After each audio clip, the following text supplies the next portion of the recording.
Well, hi everyone, Justin Bell here on Drive To Wynn from the Wynn Las Vegas. We got a great show for you. It's sort of a second generation thing, but we're talking about the dads here, not the sons. I've got Jan Magnussen, father of Kevin Magnussen, on the show. Couldn't be more excited. He's an old friend. We've raced against each other, raced for the same teams. So I'm very excited to hear his insight, not just on his career, but Formula One in general, and of course, how his son Kevin is getting on. Well, we are here in Las Vegas, and I tell you what, if you are a tourist walking through the Wynn right now, you had to come in past all the roadwork on the strip outside where they are preparing the surface of one of the main straights for the Formula One cars to be going at 212 miles an hour right outside the front door of the Wynn in just a few months' time. Now, as you know, the Heineken Silver Grand Prix of Las Vegas is going to be an epic. It's the inaugural race. And certainly the buzz, the sensationalism, the drivers are posting about it. You know that from a marketing point of view, all the teams and sponsors are gearing up for that big one, but so is the Wynn. And go to winlasvegas.com/experiences/F1. And you can find out about all the ways you can come and be a part of the action. They have packages for everybody. So go and check it out. It's a pretty cool one. So as I said, Jan will be on the show in a little bit, but let's talk about the Belgian Grand Prix at Spa-Francorchamps at the weekend just a few days ago. Because of the magic of the global TV broadcast and the Formula One live app, you're able to catch all the practices, all the test sessions, and all the races. Now, this weekend was a doubleheader. You had the sprint format on the Saturday and then the main race on the Sunday. Spa is notorious for rain, and we talked about it last week that it's one of the biggest things they're going to have to deal with, and for sure it was. It was raining most of the weekend up until the Sunday when they had a little sprinkle of rain during the race, which just added a bit of excitement, especially for Max Verstappen when he got a little snap sideways in the middle of La Source, Eau Rouge, which is one of the most dangerous corners in history. One of my friends said, I think that it wasn't that bad, was it? I said, well, I tell you what, if it hadn't been for his sublime skills, quick reactions, and the downforce of a Formula One car at probably 170 miles an hour flat through a kink, and the compression in the car, if it hadn't been for all those things, it could have been one of the biggest accidents we'd seen in generations. But talking about generations, I wanted to sort of dwell a little bit on the domination side of Max Verstappen. He, once again, won this weekend. He won from fifth place on the grid. It doesn't really matter where you put him on the grid. It's just like a cat baiting a mouse. At some point, it's going to fall victim. And that's what happens to everybody in Max's path. I mean, he was born in Belgium, so it's probably quite nice for him to take that victory there. But it is a runaway train. He is now on 8 in a row. Sebastian Vettel holds the record at 9 in a row in 2013 in a single season. For the team, legitimately, it's 12 in a row, kind of 13 if you include the last race of last year. But what a spectacular feat. But you could be, you wouldn't be sort of mistaken by saying it's getting a bit boring. And I've been thinking about that a lot because I've had friends talk to me about, oh God, Formula One's boring at the moment at the top. And obviously we said it last week. If you're not watching Max's domination and you're watching the rest, it's a bloody exciting race. There's so much going on each week. Other teams are rising to the top. They're competing. Ferrari, you've got, Aston poking their head in again. But it's really Max's role at the front and what he's doing is once in a generation stuff. And I've recalibrated my brain from, God, that's a bit dull, to let's see how far this runaway train can go. And there's many examples in sport, aren't there, of people that have just dominated against otherwise also brilliant talent, whether it's Tom Brady in the Super Bowl. I mean, who can win a Super Bowl without him? And he's getting older, but he continues to bring himself to the front and help his team win. You've got Michael Jordan, 6 NBA championships. That's extraordinary. And dominating in an era of otherwise brilliant talent as well. Tiger Woods, 82 PGA Tour wins. Think about that. Some people just want one on their mantelpiece of the trophy to say they've won one PGA Tour event, 82 of those. Serena Williams was number one in women's tennis for 319 weeks, including, I think 5 Wimbledon titles, singles titles. Extraordinary. But when you look at it, and I think this is something you've really got to get a grip with, their background, the way they were raised, the intensity of the training, the grooming, if you like, not the grooming we talk about right now on social media, but the grooming that these kids had to be excellent athletes is something to behold. And I mean, Serena Williams, I'm sure, and her sister Venus, I'm sure, you saw the movie, I'm sure it wasn't always pleasant being pushed that hard to be at the top. We know that Tiger Woods, as Jeremiah, my producer, just said, I think he was on like the Tonight Show at 2 years old. I mean, isn't that ridiculous that he was showing everyone how to, swing a golf club at that age? These kids had no option but to strive for excellence. And while their friends were probably out chasing girls and having a good time, they were just focused on becoming who they are today. Of course, once you get the spoils, it's all right. And I think that quite a lot about Max. We know, especially when you just look at his father, Jos Verstappen's face. I mean, when Max doesn't win, his dad looks like he's the biggest failure and disappointment he's ever had as a child. But when he wins, you see him smiling and everything, and that guy he pushed Max in a way that very few kids would be able to handle. But now Max makes tens of millions of dollars a year. He's arguably the best driver of his generation. I'm sure he wouldn't change a bit of it, but on the spot, I bet it was a bit tough. Of course, it isn't the first time we've seen it. Whether it was Ayrton Senna, Michael Schumacher, Lewis Hamilton, Lewis still racing against Max. They all had pretty much their time at the top as well. So I just think it's incredible. So let's change our attitude. Let's think to ourselves, how many races in a row will Max be able to win?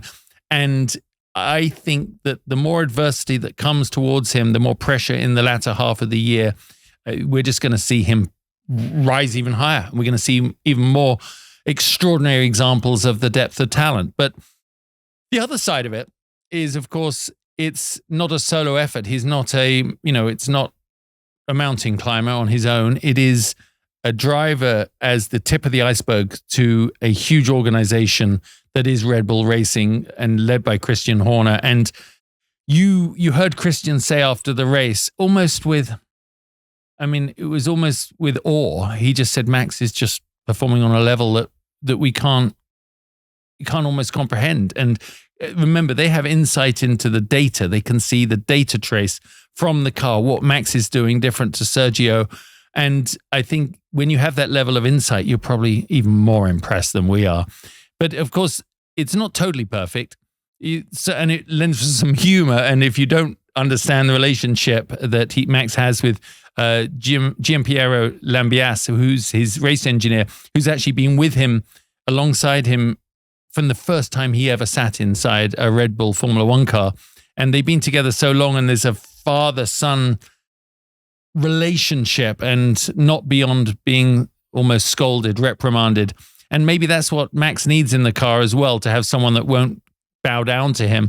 And their radio calls were hysterical. Like, don't forget to use your head, Max, please. And just follow my instructions, Max. It just provided a lot of entertainment. And the fact that Max is able to consume that and absorb it and answer back like a cheeky kid was also a part of it. One of my highlights was right at the end. I don't know what you thought, when he was so close to the end of the race. He had over a 20-second lead, and he just said, well, should we just come in for another pit stop and put fresh tires on so we can get fastest lap, and it can be a pit stop practice? And GP just went, no, we're not going to do that. Anyway, kind of fun. I enjoyed all that. Just a few other bits of news. I said Oscar Piastri was someone that we should really take a keen eye to. Obviously, Lando doing so well over the last two races until Spa, but the pace was there at times for them. But Piastri was second in the sprint race on Saturday, and again, the mark of a future champion, in that he was happy But he was also like, it wasn't a real race. I need to win one of the big ones. And that pursuit of excellence, that lack of, I guess, satisfaction for second best is the mark of someone that's really, really good. And remember, these guys won everything on the way up as well. So they're used to being champions, just not in Formula One yet. It was great seeing Aston running a little bit higher up again. Alonso had a dismal sprint race, crashing out. But on the Sunday, he got 5th place the day after his 42nd birthday. So that was cool. Happy birthday. And Alpine, well, Alpine news has been all over the place with news of their top management getting fired, and released. But it was a day that I really enjoyed watching, both Ocon, who finished 8th, and Pierre Gasly, who finished 11th. I just thought it was fun to watch them, and it must be so tough as a driver when all this turmoil is going on in the team, because I promise you, as a driver, even however strong you are, you have fragility if you don't have consistency and support from your team. And I thought they did an excellent job. Well, it is the mandatory summer break coming up for Formula One. They're supposed to down tools and just like hang out and enjoy a much needed break. And that applies to the team as well as the drivers. But I'm sure the teams, I just can't imagine that with some of the teams having the issues they had over the past weekend at Spa, that they actually totally don't do anything. That would seem crazy. But what would you do if you were rich, handsome, a Formula One driver, young, and you could do and go anywhere you wanted for 3 weeks? I think I'd work it out. I never had that opportunity, so I'm kind of jealous. But I bet it's going to be fun following all the drivers' social media as they head off and have a good time, which we're going to as well. But I'll talk about that in a minute. My guest, Jan Magnussen, 24 Formula One starts. He didn't find his footing in Formula One, really. He did not reach the results that he had expected. I know that Sir Jackie Stewart called him the most talented driver to emerge since Ayrton Senna when he hit the scene, and I'm sure that was a little bit of pressure on his shoulders. Corvette racing, he won 4 Le Mans 24 Hours in class. He won 3 12 Sebring 12-hour wins. And of course, he is the proud father of Kevin Magnussen. Very excited to have him on the show. He's a good buddy of mine and one of the Flying Danes, actually known as the Flying Dane. Jan, great to have you on Drive To Win. Thank you. It's good stuff. It's been a while. I saw you at Le Mans, didn't I? Walking around, there you were with your family. Yeah. But I know you've had a busy summer. You're racing as much as ever. Yeah. I think this year total 22 races or something like that. My God, man. Retirement. Yeah. The R word is not happening.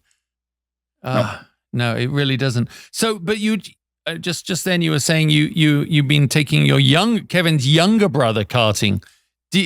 Yeah. My God, you're making a factory of these things. Making it hard on myself. That's also why the retirement is, way off into the future. Oh, yeah. So, no, Luca, Kevin's little brother, is doing well in karting, and we're just starting to take it a bit more seriously and going off to Italy and racing there, Yeah. Getting beat up, but learning a lot. I'm sure.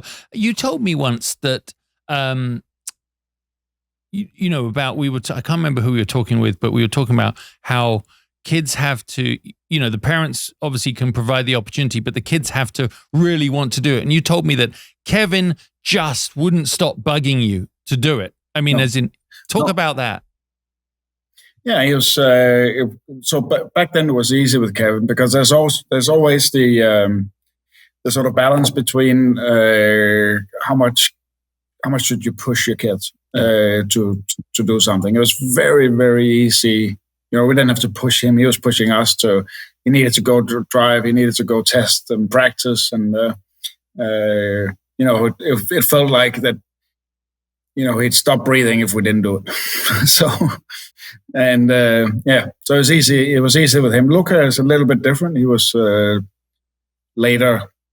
It took a little while for him to get interested in. He liked being at racetracks and, and watching racing, but it's only he's 13 years old now, and it's really only 2 years ago that he started taking it seriously. So far it's been cheaper. Yeah, cheaper so far, but it is a mind-blowing investment of time from the parents, and obviously you with Kevin, it's paid off. But the funnel of kids trying to make it, it's got bigger, hasn't it, from when you did it?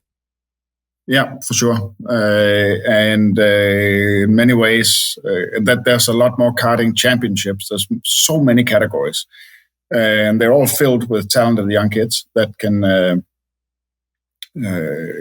where the families have the money to go and do it in the right way, because it's also quite expensive to get into it. And once you get to do European championships or world championships, even like local, like Italian championships, the money you have to come up with is pretty insane. So.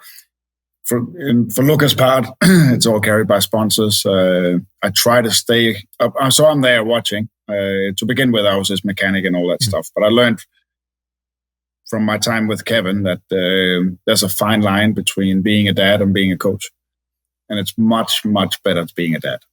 Yeah, I'm sure it is, because, well, we've all tried to teach our kids something. And I mean, I'm teaching my son to drive, and he's giving me some crap about it. And I'm like, You can disrespect me in every other world, but when it comes to driving, you're gonna listen, right? Exactly. I know what I'm talking about. Yeah. But it's the same. It's the same thing. But when it comes from dad, it's hard to take in without any feelings. Most of the time, if I have something super important that I want Luca to know and to learn right now, I almost have to say it to somebody else that then can tell Luca. Isn't that what a crazy day? Yeah. And then it'll be good advice. And then he's like, God, Dad, I learned this brilliant thing. You're like, I know. Do you remember for yourself? Because, I mean, obviously you were so freaking quick when, especially, when you were younger coming up. Do you remember for you, and then with Kevin, that moment when your parents and the racing world around you went, actually, Jan's got something here. He can be good enough to make it. When was that moment for you? And then when was it you saw it in Kevin? For myself, it was so my first international go-kart race. So I did 3-4 years of go-karts in Denmark, just local championships, and nothing big. But in in 87, all the way back in 87. My brother's my mechanic, and he was the one sort of making sure I could drive. And he, so we went and did the World Championship just as a one-off, and just wanted to see where we were. And it was a fantastic weekend and a little bit of luck, but we were also good. And we ended up winning the World Championship in the first go. So that was the moment for me, because I'd proven to myself, but I was only 14, so I couldn't go to cars. So I had to do a lot more go-karts, which was great and a fantastic place to learn about racing. Who was on the grid? Who was around you at that time, big name wise? Rubens. Keller was he was in that race. Yeah, I pissed him off. That was the first time I pissed him off. And Coulthard was in that race. Gavin, Oliver Gavin was there. Christian Fittipaldi, Emmanuel Collard was there. Wow, what a good lineup! Yeah, really, really, really strong guys. And with Kevin, when was that same moment for you? When you saw him?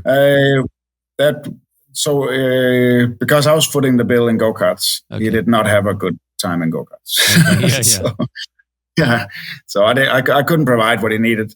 So it wasn't until he got into cars in Formula Fords where it was so obvious that there was something super special here.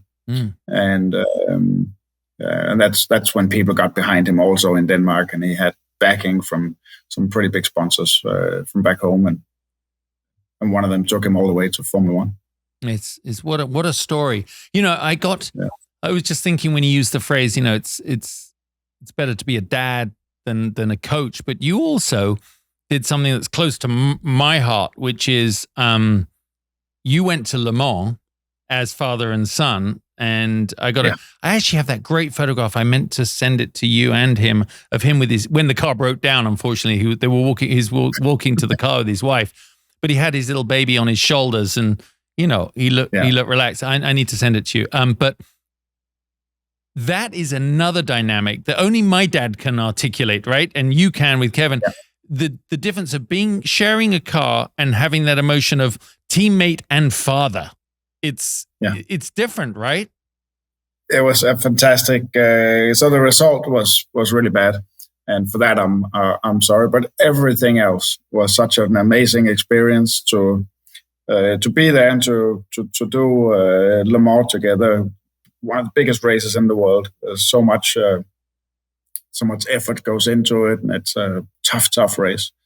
We had really high hopes for the race because we had tested super well and we'd been fast, and then everything really went downhill as soon as we got there. Yeah. So that was a shame. But all the rest was so fantastic because there's always been talks, especially here around the table, who's better, who was better when I was younger, and all this, father-son teasing each other.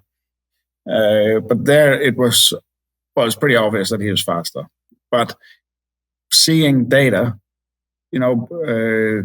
getting to know him using my own data on top of his and seeing where we differ and where is he good and where was I good. A fantastic way of discovering parts of, Kevin or parts of my son or anybody's son that normal people wouldn't get a chance to do. Yeah. For people listening, if only you could experience that, if everyone could experience it, it's like you're seeing a heartbeat you're actually seeing your son's heartbeat and how he reacts to things.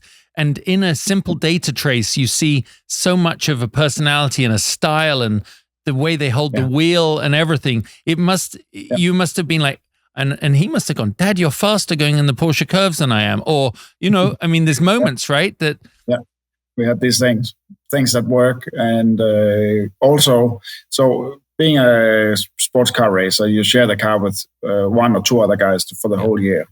And there's lots of reasons to be completely truthful with them if you find something, if you're doing something, if you see them doing something wrong. But there's always just a little bit, you kind of tend to hold back because you're also trying to keep your job. Yeah. Where with Kevin, it was like completely honest. Yes. And if I saw something, I gave it to him immediately and all of it. And for sure, it felt the same way for me when he was trying to, teach me a different way of going on the brakes into, say, Porsche or something. Phenomenal. It was fantastic. I started off the show, and you've got some insight into this better than anyone about these superstars like Max, and Kevin, who's doing so well, and he's returned to Formula One. But you look at the people in history: Serena Williams, Tom Brady. You can go through all these guys that dominate in a generation. And you said it a minute ago. It's always a balance of how hard to push. But every one of those kids would have had days when they're like, I don't want to do this. And the dads are like, we're doing it. But now on reflection, of course, Max is having the time of his life. But what's your advice for dads and how do you look at that? Because I know Jos was a real tough bastard to his son, right? At many times. It's legendary. Absolutely. But he's created the right guy. Yeah. Where's the argument? What's your thoughts? Depends what you want. Yeah. I think it depends on what you want as the end result. Is it? There's a lot more to it, but you have to choose between, having a son by your side your whole life, or just for a short time, because I think it's very easy to ruin a relationship, a father-son relationship that way, and you have to try and find that balance. Is how much, because it's very, very hard to push anybody without alienating them a little bit. And I don't want to do that with my kids. Other people might have, you push your kids when you're trying to learn, teach them, but but there is a limit. That's how hard can you push? Because it's tough, and it's coming from. So when you are the kid getting pushed by your dad, it's coming from a person that you love and respect, and it's just not nice. No, it's really tough, and you see it whether again Lewis, even from a management point of view. Lewis had to push his dad aside for a while. The Williams had to push their dad. I mean, it happens. It's too intense, too much going on, too much investment, and you probably have to step back. And I've always got that impression. Well, you obviously love and care and are so proud of Kevin in every way, and you will be of Luca. But you maybe having your own career, Jan, has been a blessing because you've also got to focus on that too. Yeah. And I still get to focus on that, and I think that was beneficial for Kevin because I didn't have the chance to be there all the time, looking over his shoulder. But Kevin and I had to have a sit down where things were really bad between us, and it was hard for us to talk about anything really because it was all about racing. And we agreed, this stops now. I'm not your coach. I'm not, going to be your manager or anything like that. I'm going to be your dad. I'm going to enjoy the ride with you. And that took a lot of tension away from him and me as well. I think it was a lot easier for me. And in the end, it didn't really change so much in what I was trying to teach him and what I wanted to teach him because now we could just talk about it. It was just a normal conversation. There was no pressure that he had to do what I told him. And it was much better that way. Yeah. Well, good for you guys for having the maturity and him to be able to handle it. But talking about handling it, let's just jump forward. The cars are extraordinary. The demands on the drivers blow my mind. What they have to deal with now. I mean, Drive to Survive was great for the sport. They're all making more money. Everybody's got more money, but the pressure is that they're in demand every second of the day. But when they're behind the wheel, I call it putting the helmet on. I was telling my girlfriend, Milani, the other day, I said, she said, we were talking about the pace laps. And I said, well, once you put the helmet on, it's the same at Le Mans, isn't it? You go, thank God for that. It's just me. Yeah. It's me and my guy. It's quiet. Is that the same? That's the same for him and all the Formula One drivers now. But what are the differences to your day in Formula One in terms of demands, physically, mentally, intellectually? Because the steering wheel is a different bag, isn't it? Crazy. I mean, technology. Yeah. So the amount, the generation of drivers that are racing now, what they are able and capable of coping with in terms of information coming in from the team, the stuff they have to do on the steering wheel, changing programs and, basically tuning the car on the run is, I don't think I would have coped very well with that. And I remember when I had my first button on the steering wheel, which was a radio. Yep. And it kind of pissed me off a little bit that now it's not me.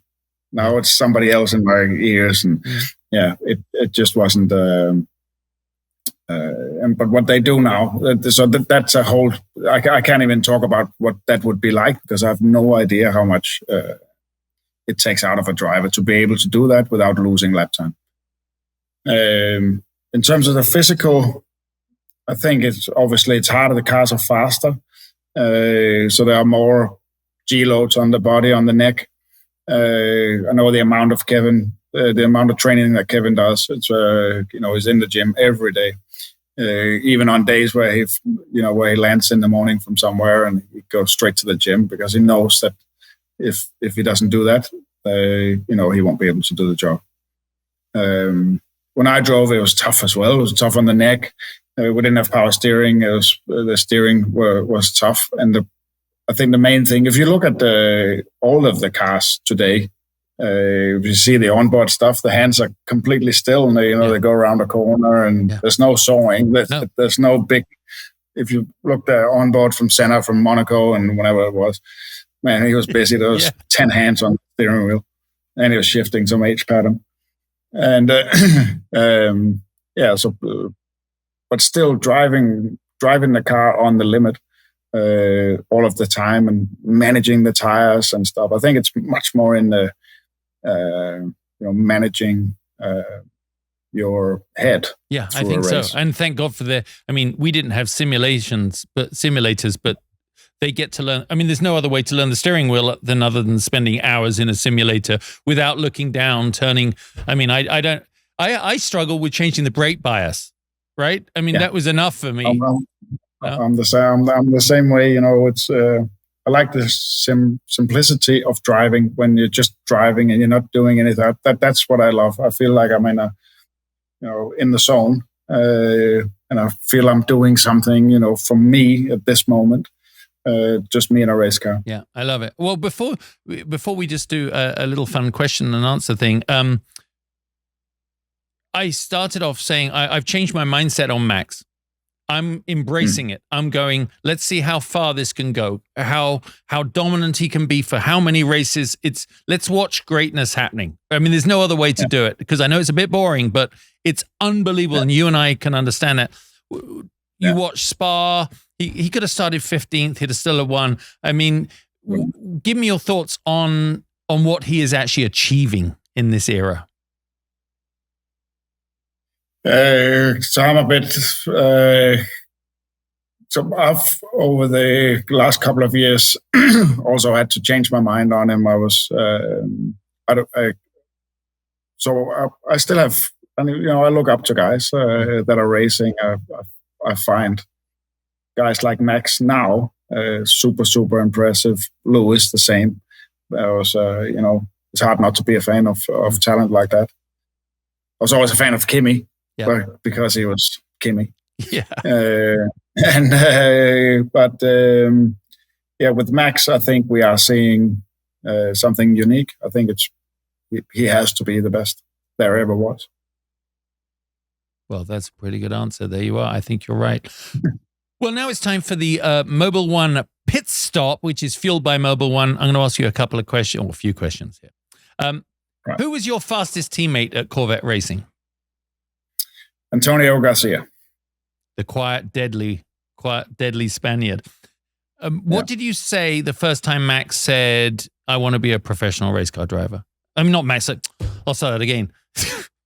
I'm thinking, well, you would have said, go for it. What did you say the first time Kevin said to you, I want to turn pro? Well, it didn't happen just like that, but in my heart, that's what I was hoping for him, and he's made it, so everything's good. Any superstitions when you raced? No, but I do like things to be done in a certain order. It's not that maybe there might be a little bit of superstitions, but it's just about doing how do I put my gloves on, and there's a certain way of doing things, so I know everything's correct. Why does everyone in Denmark speak English? Because there's only, like 3 or 4 of us, and nobody else speaks Danish. Oh, what era would you have preferred to have raced in, or did you race in exactly the right era for yourself? No, I think I was lucky to be racing, especially in Formula One, in the 90s. I think the 90s was a fantastic era with the engines and the noise and more than one type of engine, V8s, V10s, and which was. And finally, you kind of alluded to it earlier, a dinner table conversation. If you and Kevin were both 18 at the same time, getting into a race car or a kart or whatever, who would be faster? Well, we've talked a lot about that, and we can't really agree on it. I don't blame you. Now, finally, and this is just before I let you go, but your predictions for the second half of the season. I mean, obviously, for Kevin, I mean, they're right there. There's a lot of mix and turmoil and developments and upgrades. How are you feeling the last half of the year will go for him? I think they'll get obviously better than what they are now. I think they're on the right track with the upgrades on the car, and that there is a lot coming in the second half, and fingers crossed that it works. But yeah. they're kind of stuck. They have been stuck a little bit in the last few races. Same problems that having tire issues. No, I think it'll be better. I think. Yeah. I hope, and I think that they'll be in fighting in the top 10 every time. Brilliant. Well, yeah, and it's so good to talk to you. What's your next? When are you racing this weekend? Probably, aren't you? I'm racing this weekend. Yeah, okay. There's a street race in Denmark in touring cars in TCR. Wow. How fantastic! So nice to see you. I hope to see you before the end of the year. All right, mate. Absolutely. Thanks good to see you. Take care, buddy. Bye. Thanks. Bye. Well, I don't know about you, but I learned a lot from that conversation with Jan Magnussen. Obviously, one of those drivers that his own career has been very successful, not inside Formula One, but as a sports car driver. He's just one of those guys that is formidable in a car, but now he's breeding an entire army of young Magnussens. So that's a pretty exciting thing. So thank you, Jan, for being on it. Well, I thought I'd wrap today's show just giving you a little bit more insight into the world of the collector car concours. And I know you hear me talk about it every show for good reason, because it's a world that I'm very involved with. And you may say, oh, it's just for rich people and their elite unicorn style cars that I'll never be able to afford. But actually, it does a lot more than that. It's the environment where, yes, wealthy people curate these cars and keep them alive and evolve not just the condition of the cars, but the legacy, perpetuate the legacy of cars that were incredibly important in the history of the automobile, going back to the turn of the last century. I mean, I've driven cars that are over 100 years old, and it's mind-blowing how far the technology was for the year and the era, when only just a little time before we were going around in horse and cart. So that's one of the fundamental parts of it. It's also allowing us to understand how the car influenced culture and how culture influenced the car. And from in Japan, where the cars are so much smaller because the environment is smaller, but we've had some incredible brands evolve from that: Nissan, Honda, Toyota. And then over in Europe, you've had, whether it was McLaren, Rolls-Royce, and you have Bentley and Ford. Ford is American, but all the great British brands, MG and the like, that helped create car culture in the UK that spread over here to the States. Meanwhile, here in America, you were creating these monstrous cars that were symbolic of post-war prosperity and the ingenuity, the hot rodding brilliance of the California car culture. So there's a little bit for everyone. And the car concours, when you hear it, isn't just about bringing along pre-war Duesenbergs that you go, what has that got to do with my life? They're just so they're resplendent, but almost there's a disassociation from what, certainly for me, I don't have an empathy for them. I don't have a visceral connection. But as soon as I get into the 50s and 60s, there's a connection to those sports cars, the great Italian sport car. And you see that when you go to a car concours. So that's why in a world where you have Villa d'Este, you have Pebble Beach Concours d'Elegance, which is literally the pinnacle. If you win at Pebble Beach, your car is worth millions more and you're forever etched in automotive history. And that's exactly what we're doing here at the Wynn Las Vegas Concours. It is establishing itself as the new car concours on the scene. What does that mean? Well, obviously with a clean slate and the imagination and the resources of being here at the Wynn with the beautiful golf course behind, they're able to reimagine what a concours is like. They are changing the way judging is done. It's no longer guys in blue blazers with gold buttons and straw boaters. Instead, they're trying to make it more dynamic, more reflective of the times we're in.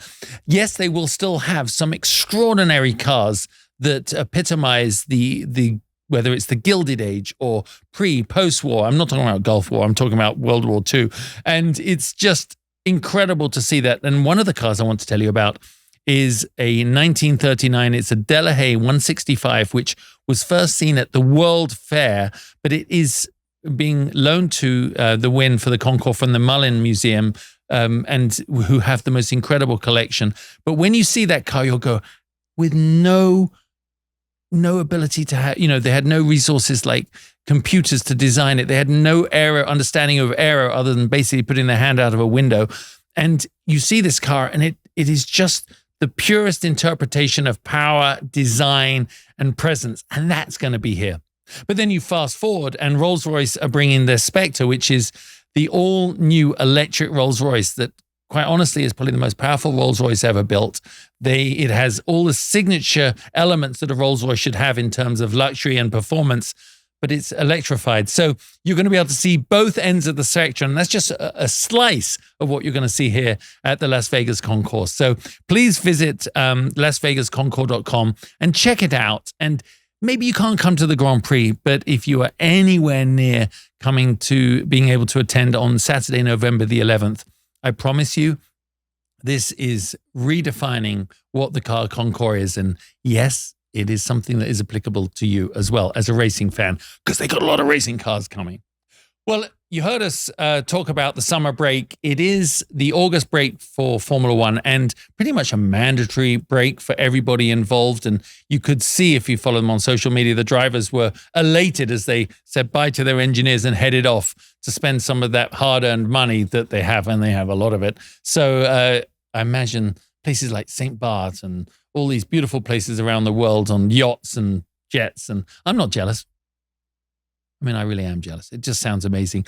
But I was just thinking to myself, does that mean everyone in Formula One has time off? It just doesn't make sense to me, especially for someone like McLaren and Williams, and with all the upgrades, and Mercedes with the bouncing they had on the straight. They've got to rectify that. So I bet there's people putting in after hours work. I mean, I don't know, but it just seems to make sense to me with the second half of the season being so important to play for. We're not taking the whole time off. We'll be back in a couple of weeks, mid-August. We're going to give a really fun recap. I got a couple of great guests I'm going to be bringing on the show to sort of recap the first half of the season. But don't forget, follow along at Drive to Win on Instagram and at Justin Bell TV if you want to send me any questions that you want to ask. My guests who are very much involved in talking about Formula One and have been for years. And we're going to really dive into some of the elements that made this first half of the season great. So if you have anything I want to ask, please don't forget to DM me and I'll bring you up on the show. Guys, thank you so much for watching Drive to Win. Thank you to Mobile and The Win for having me involved. And it's been a great time. Enjoy the next week. Bye.